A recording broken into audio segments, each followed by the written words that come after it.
Welcome back to the channel, good friends. Brian from Apex Detail. This is part 2 of the Meguiar's Pro Hybrid Ceramic Sealant video. We're going to put it up against Seal and Shine from Turtle Wax Hybrid Solutions, as that is our benchmark when it comes to durability. Let's get a couple gloss meter readings first. And remember, when we had it applied, the Pro Hybrid Ceramic Sealant from Meguiar's is on the right side. On the left, Seal and Shine.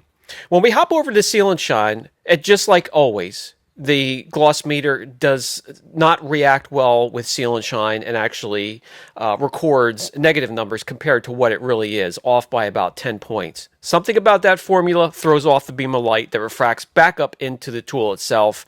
I can't explain it. However, it definitely increases the gloss in each section. So what I want to do is a heat test for both sections.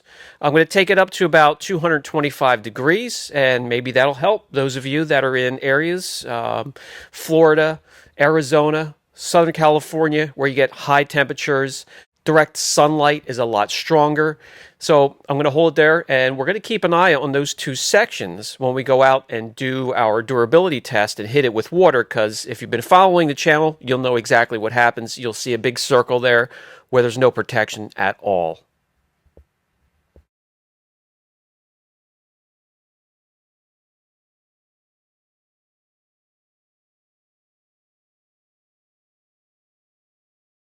When it comes to slickness, both areas are definitely improved. However, one really exceeds the other. Let me show you.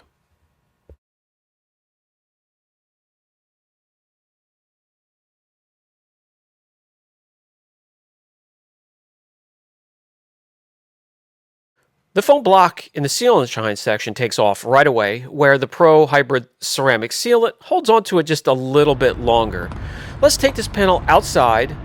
This is where I like to take a look. Does it make the panel darker or richer? Does it make the color look a little bit deeper, giving it depth? And in the Seal and Shine section, you can definitely see the outline, where the Meguiar's, it's a little harder to pick that up. Let's hit it with water. Let's look at the surface tension when it comes to water, hydrophobic properties from the product itself. You can see the water. Let me grab you and give you a different angle. You can see the water rolls off the panel a little bit quicker on the Meguiar side.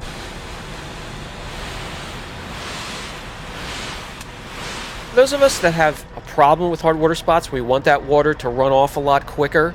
Ideally, you want something that sheets, but they're not big sellers because everybody's looking for something that beads. So let's roll to our 10 wash test. Let's go through it and see how far both of them go. I know the Seal and Shine just laughs at this test and even gives the next test a hard time. Let's see if the Meguiar's Pro Hybrid Ceramic Sealant can keep up.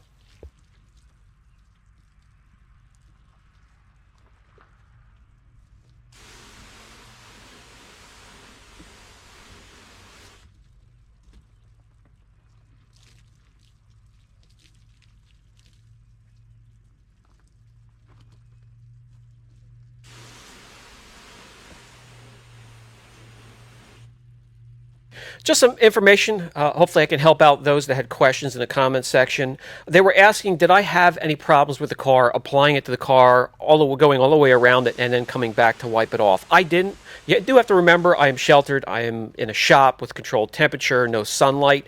If you are having a problem with any high spots or you see anything funky, just make a microfiber damp, not dripping wet. Wring it out good. Just make it damp, lightly go over the area, and follow up with a dry microfiber. You will be absolutely fine. It will look good. The protection will be there, and there will be no high spots or nothing that streaks or looks like it's not supposed to be there. Hope that helps.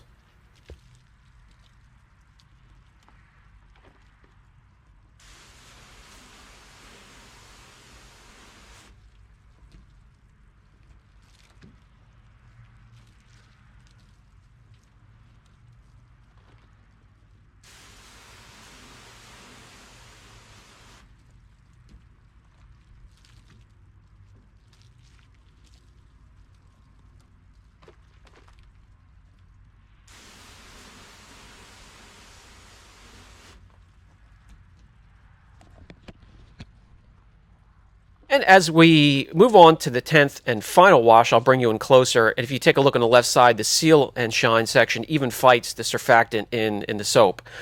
Still protection there in the Meguiars. So we're going to move on to the next test, and that is the road film test. And that's where we have a mixture of everything that can and will leak out of an automobile. Even new cars leak something, guys. There are overflows, even carbon monoxide from the exhaust tips, from condensation. So everything is in there. And then we have a bottle of an alkaline cleaner to clean the slate between every test, every round. So the panel then comes in contact with just about every chemical you could think of, both while you're taking care of the car, caring for the car, and also when it's out and whatever Mother Nature can dish up.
As we get into the third round, the Meguiar section has lost that ability that whatever's in the formula that gives it the beading properties has broken down. That doesn't mean there's no protection there, guys. That's something I always like to make clear, that there's still protection there. It's just whatever was added to the formula to make it just bead insanely has now broken down.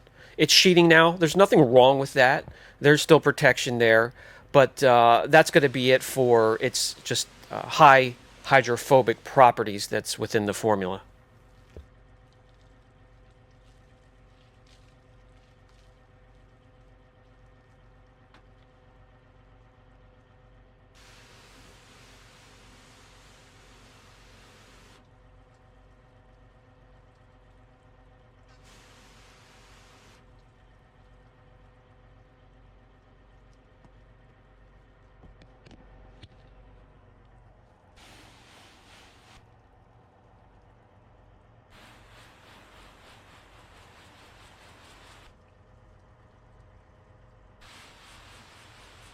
Seal and Shine is still going strong, and that's why it is our benchmark when it comes to products that can really fight off and resist chemical abuse. So that can go another 3-4 rounds easily.